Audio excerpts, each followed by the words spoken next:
What is up, you guys? Welcome back to another one. If you are new to the channel, I am Gold Pony. I do new car, truck, SUV reviews on YouTube, and today we are in the new 2021 Hyundai Tucson, courtesy of Jack Giambalvo Hyundai in York, PA. For more information on their inventory, please feel free to check out the link in the description box below. I do review this one every single year, and I do enjoy reviewing it, and it's one that I always like to review because, of course, Hyundai does offer America's best warranty, being 5 years, 60,000 mile bumper to bumper, 10-year, 100,000 mile on the powertrain side of things. Also, starting February of 2020, Hyundai now gives you 3 years, 36,000 mile of free complimentary maintenance. That's a pretty good deal as well. And I saw that Jack Giambalvo got the top trim level in, so I wanted to check it out today. So what do you guys say? Let's just go ahead and jump right into it. And as always, let's start with pricing. And so, as you can imagine, there are several different trim levels for the 2021 Tucson. First one being the SE, starting at $23,700, which, by the way, is a modest $150 increase over the 2020 model year. Value trim level starting at $25,100. There is the SEL for $27,240, Sport for $28,200, Limited for $30,540, and lastly the Ultimate starting at $33,190. And so, in case you were curious, that was all pricing for the front wheel drive configuration. If you wanted to add all-wheel drive to any of those trims, simply add $1,400 to any of those prices. And so, as you can imagine, with all of those trim levels, there are also a couple different engine configurations available for this one. First one being a 2-liter naturally aspirated inline 4-cylinder belonging to the SE and value trim levels. This one puts out 161 horsepower at 6,200 RPM, 150 pound-feet of torque available at 4,700 RPM, power sent to front wheels or all wheels through a 6-speed automatic, giving you MPG numbers coming in at approximately 23 in the city, 28 highway for the front wheel drive, 22 city, 25 on the highway for the all-wheel drive configuration. But either way, taking regular unleaded fuel, saving you a little bit of money there. That's always nice. But so then the other engine configuration belonging to the SEL Limited and Ultimate trims being the 2.4-liter naturally aspirated inline 4-cylinder. This one puts out 181 horsepower at 6,000 RPM, 175 pound-feet of torque available at 4,000 RPM. Once again, sent to front wheels or all wheels through a 6-speed automatic. 0 to 60 time on this one comes in at approximately 8.8 seconds. MPG numbers 22 city, 28 highway for the front wheel drive, 21 city, 26 on the highway for the all-wheel drive. Really not that much of a difference when it comes to MPGs between the two engine configurations. So I did want to mention that. Once again though, taking regular unleaded fuel. But so then before we do any kind of fun acceleration test in the Tucson, I did want to mention there are drive modes for the 2021 Tucson.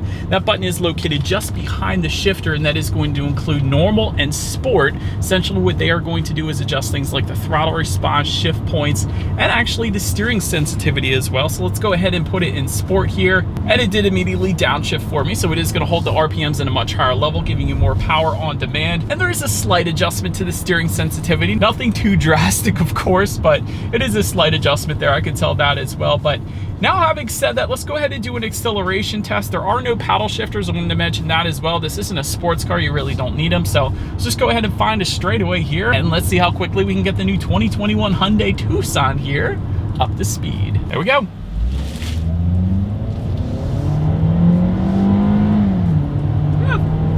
It's actually not bad.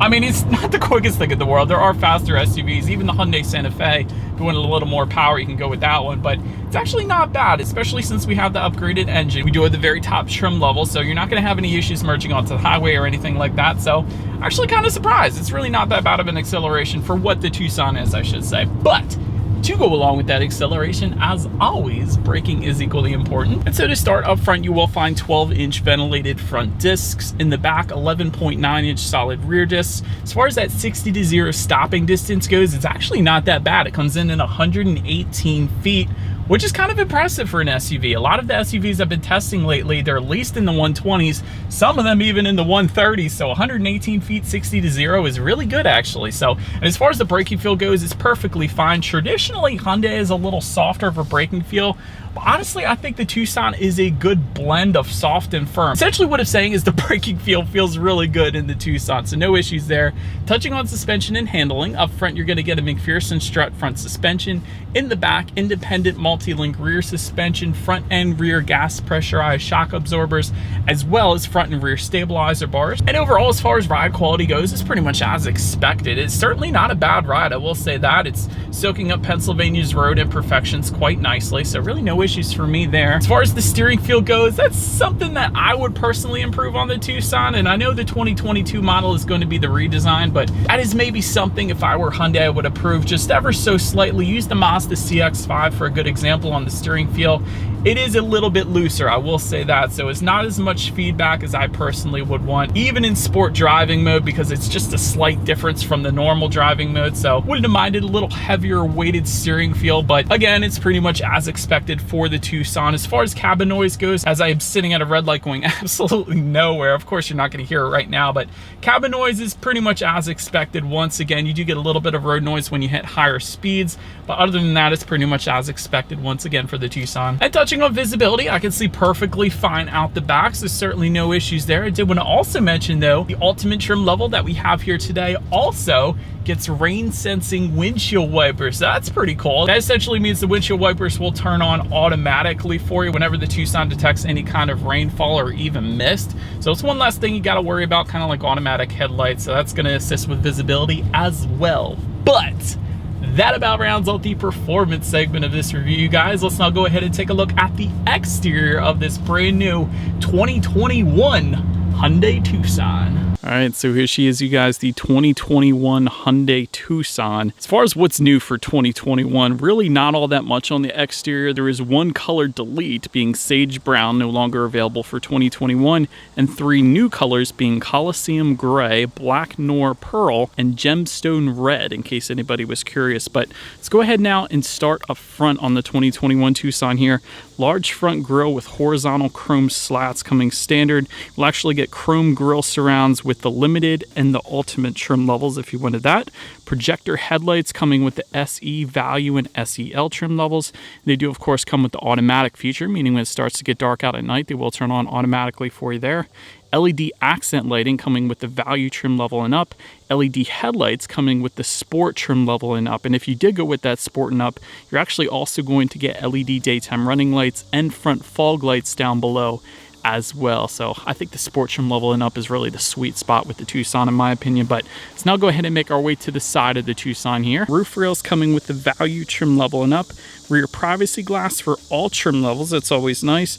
Black window surrounds on all trim levels but the limited and the ultimate, because of course you were looking at chrome window surrounds right now, and those chrome window surrounds will tie together with the chrome door handles again for the limited and ultimate trims as well.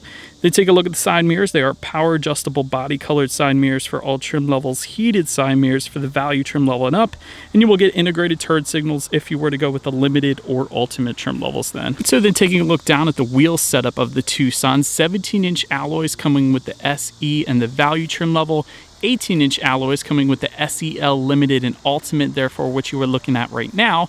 And then the sport trim level actually ups that 1 inch yet again to 19-inch alloy wheels. So we'll say that with the sport trim level having larger wheels, you can expect a little bit firmer of a ride there, in case anybody was wondering. But now let's go ahead and make our way to the back of the Tucson here. And so up top you will find a shark fin antenna. That is the first thing I always like to mention. Just below that, rear spoiler with an integrated brake light. Just below that, rear window wiper.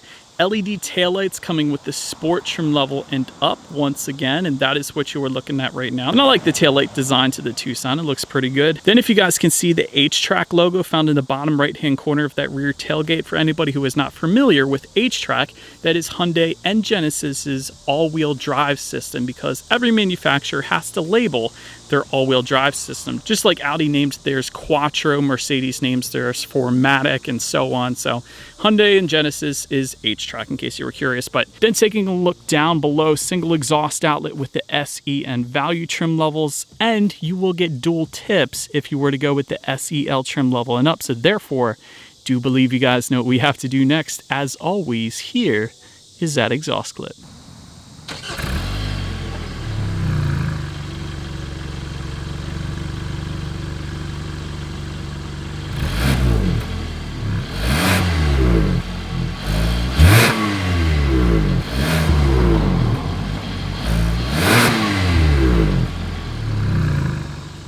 bit now, since we are around back of the Tucson, when it comes to opening that rear liftgate, there is a button on the key fob itself. It is going to unlock it for all trim levels until you get to the Sport.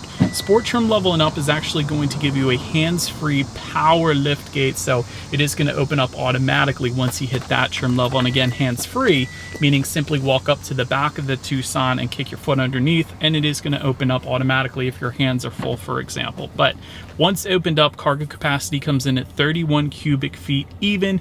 If that was not enough space, those rear seats do fold down, bumping that up to 61.9 cubic feet. There's actually some in-floor storage back there as well, which I always love to see. 12-volt power outlet in the cargo area too.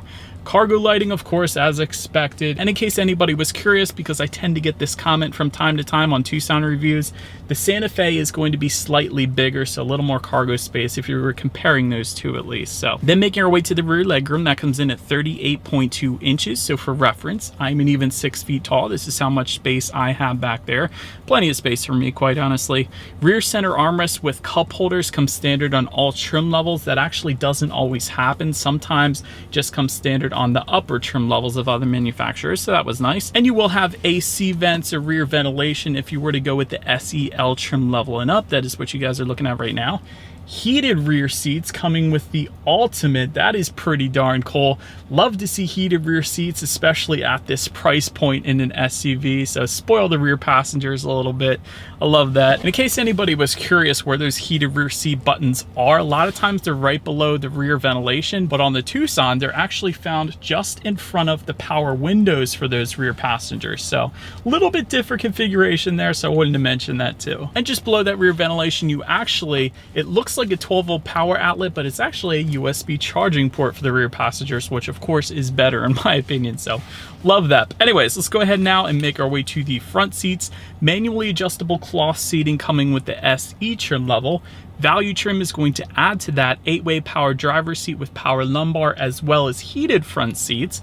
Limited trim then is going to add leather surfaces as well as an 8-way power adjustable passenger seat. And then the Ultimate that we have today does add ventilated front seats as well for hotter days in Pennsylvania, kind of like today. But taking a look at the steering wheel, it is tilt and telescoping. It is leather wrapped for the Sport trim level and up, and it is heated for the Limited and Ultimate trim levels. Love that, because it does snow quite often here in PA, so having a heated steering wheel is definitely going to be a good thing then. But now let's go ahead and make our way to the startup. Let me start by showing you guys the key here. You do have your Hyundai logo on the one side. It is blocked by this little orange sticker, so I'm gonna leave it there though. On the other side, lock, unlock, and that button to pop the rear hatch. And it is all keyless entry with a push button start if you were to go with the value trim level and up. That is how you're going to be able to get that. So simply just leave the key in your pocket, walk up to the Tucson. There is a push button start located just by the driver's right knee. So I'm just going to simply put my foot on the brake and press that engine start button there.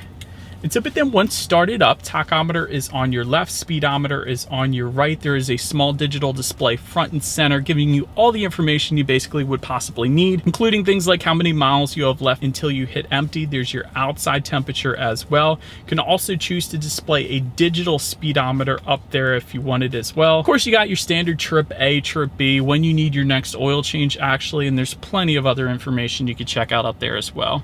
Then make our way to overall interior quality. My favorite part about this particular Tucson, at least, panoramic sunroof coming only with the Ultimate trim level, of course, since we have it. Love that, and it goes well into the back. Rear passengers have their perfect view of the sky as well. One of the larger panoramic sunroofs that I've seen in a while, actually. Wireless phone charger coming with the Sport trim level and up. That's going to be located just in front of the shifter, and it's actually a decent size as well. So if you have a bigger phone, you should be just fine there. Dual zone climate control coming with the SEL trim level and up, meaning both driver and passenger can set their own temperatures. As far as overall interior quality goes, I love the two color contrast that we have here. Just above the passenger side glove box, you have a leather finish with some gray stitching running through it as well. Just in front of the shifter, you actually have two 12-volt power outlets, USB charging port and auxiliary port. Just to the right of the shifter, you have a little bit of storage area, and then your dual cup holders, of course. And just behind all of that, within the center armrest there, you have a decent amount of storage there, and a little tray up top that is removable if you wanted to. And of course, if you look up top, you do have an overhead sunglass holder. That's pretty much standard, but you also have home link controls for up to 3 different garage doors since I have the Ultimate here today. So love that, because the alternative is that rattling garage door opener on the sun visor. So I am a huge fan of the home link controls on this one. But now let's go ahead and make our way to the tech display on the Tucson. 7-inch color touchscreen display coming with all trim levels, but the Ultimate. So the Ultimate that we have here today does come with an 8-inch colored touchscreen display. Ultimately, it's going to include all the same information. It's just a different screen size simply. So you're not going to be missing out on anything but an inch if you go with any of the other trim levels. So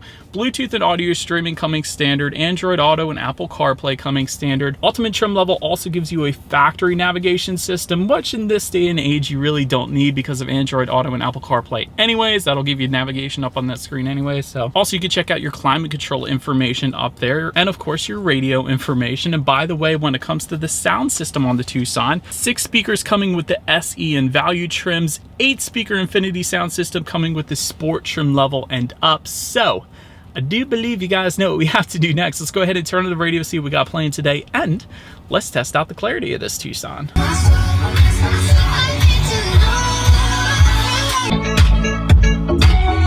Hi!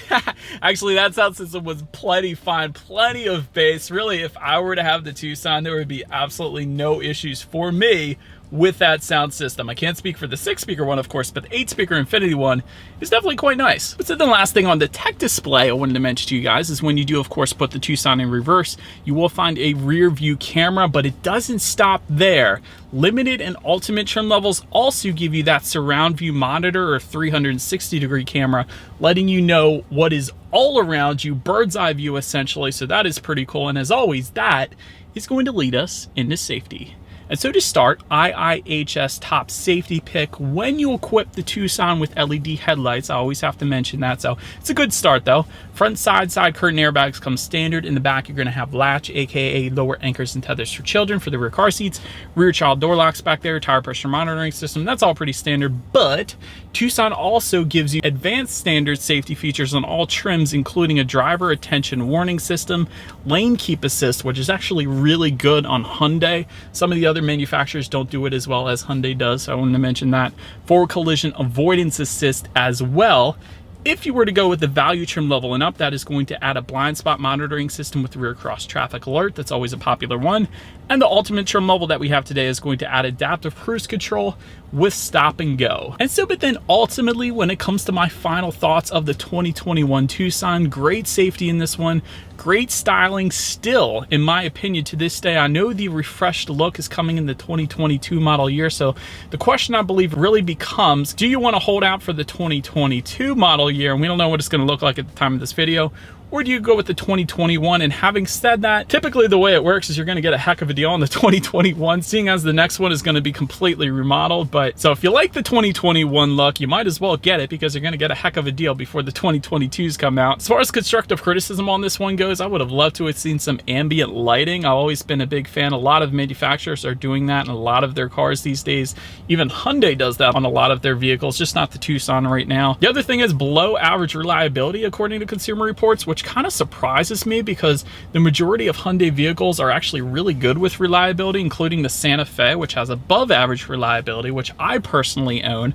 Part of the reason, I guess, why I went with that one. It is a little bit bigger, but a little more money ultimately. But I was kind of surprised to see a below average reliability. I don't know why that is. Ultimately, it comes down to personal preference in the end, what you're into. And this is certainly a great pick with America's best warranty and free maintenance for 3 years, 36,000 miles. So certainly a very good pick when you consider all of that. But that is about it for this review, guys. Thank you so much for watching. Feel free to follow me on social media at the bottom of the screen there if you like.